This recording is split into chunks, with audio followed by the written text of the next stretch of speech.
अभिमन्यु के पुत्र राजा परीक्षित थे। राजा परीक्षित के बाद उनके लड़के जन्मेजय राजा बने।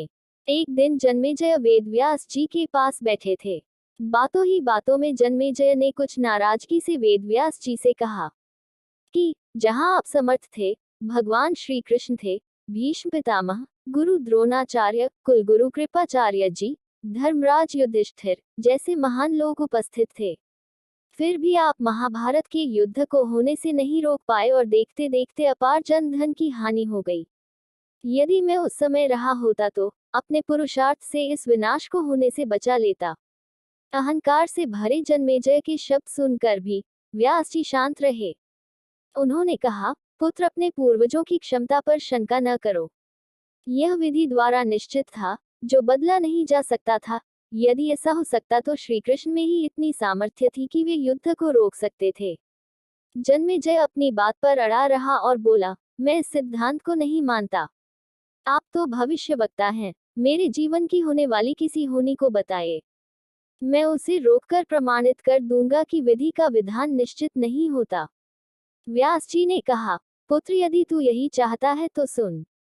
कुछ वर्ष बाद तू काले घोड़े पर बैठकर शिकार करने जाएगा। दक्षिण दिशा में समुद्र तट पर पहुंचेगा। वहां तुम्हें एक सुंदर स्त्री मिलेगी, जिसे तू महलों में लाएगा और उससे विवाह करेगा। मैं तुमको मना करूंगा कि ये सब मत करना, लेकिन फिर भी तुम ये सब करोगे। इसके बाद उस लड़की के कहने पर तू एक यज्ञ करेगा। मैं तुमको आज ही चेता रहा हूं कि उस यज्ञ को तुम वृद्ध ब्राह्मणों से कराना, लेकिन वह यज्ञ तुम युवा ब्राह्मणों से कराओगे। और जन्मेजय ने हंसते हुए व्यास जी की बात काटते हुए कहा कि मैं आज के बाद काले घोड़े पर ही नहीं बैठूंगा, तो ये सब घटनाएं घटित ही नहीं होगी। व्यास जी ने कहा कि ये सब होगा, और अभी आगे की सुन। उस यज्ञ में एक ऐसी घटना घटित होगी कि तुम उस रानी के कहने पर उन युवा ब्राह्मणों को प्राण दंड दोगे, जिससे तुझे ब्रह्म हत्या का पाप लगेगा और तुझे कुष्ठ रोग होगा, और वही तेरी मृत्यु का कारण बनेगा। इस घटनाक्रम को रोक सको तो रोक लो।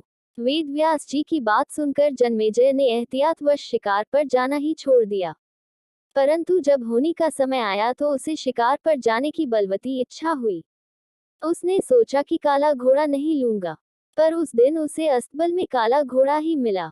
तब उसने सोचा कि मैं दक्षिण दिशा में नहीं जाऊंगा, परंतु घोड़ा अनियंत्रित होकर दक्षिण दिशा की ओर गया और समुद्र तट पर पहुंचा। वहां पर उसने एक सुंदर स्त्री को देखा और उस पर मोहित हुआ। जन्मेजय ने सोचा कि इसे लेकर महल में तो जाऊंगा, लेकिन शादी नहीं करूंगा। परंतु उसे महलों में लाने के बाद उसके प्यार में पड़कर उससे विवाह भी कर लिया। फिर रानी के कहने से जन्मेजय द्वारा यज्ञ भी किया गया। उस यज्ञ में युवा ब्राह्मण ही रखे गए। किसी बात पर युवा ब्राह्मण रानी पर हंसने लगे। रानी क्रोधित हो गई और रानी के कहने पर राजा जन्मेजय ने उन्हें प्राणदंड की सजा दे दी। फलस्वरूप उसे कोढ़ हो गया। अब जन्मेजय घबरा गया और तुरंत व्यास जी के पास पहुंचा और उनसे जीवन बचाने के लिए प्रार्थना करने लगा। वेदव्यास जी ने कहा कि एक अंतिम अवसर तेरे प्राण बचाने का और देता हूँ। मैं तुझे महाभारत में हुई घटना का श्रवण कराऊंगा, जिसे तुझे श्रद्धा एवं विश्वास के साथ सुनना है। इससे तेरा कोढ़ मिटता जाएगा। परंतु यदि किसी भी प्रसंग पर तूने अविश्वास किया तो मैं महाभारत का प्रसंग रोक दूंगा और फिर मैं भी तेरा जीवन नहीं बचा पाऊंगा। याद रखना, अब तेरे पास यह अंतिम अवसर है। अब तक जन्मेजय को व्यास जी की बातों पर पूरा विश्वास हो चुका था, इसलिए वह पूरी श्रद्धा और विश्वास से कथा श्रवण करने लगा। व्यास जी ने कथा आरंभ की और जब भीम के बल के वे प्रसंग सुनाए, जिसमें भीम ने हाथियों को सूंडों से पकड़कर उन्हें अंतरिक्ष में उछाला, वे हाथी आज भी अंतरिक्ष में घूम रहे हैं, तब जन्मेजय अपने आप को रोक नहीं पाया और बोल उठा कि ये कैसे संभव हो सकता है, मैं नहीं मानता। व्यास जी ने महाभारत का प्रसंग रोक दिया और कहा कि पुत्र, मैंने तुझे कितना समझाया कि अविश्वास मत करना, परंतु तुम अपने स्वभाव को नियंत्रित नहीं कर पाए, क्योंकि यह होनी द्वारा निश्चित था।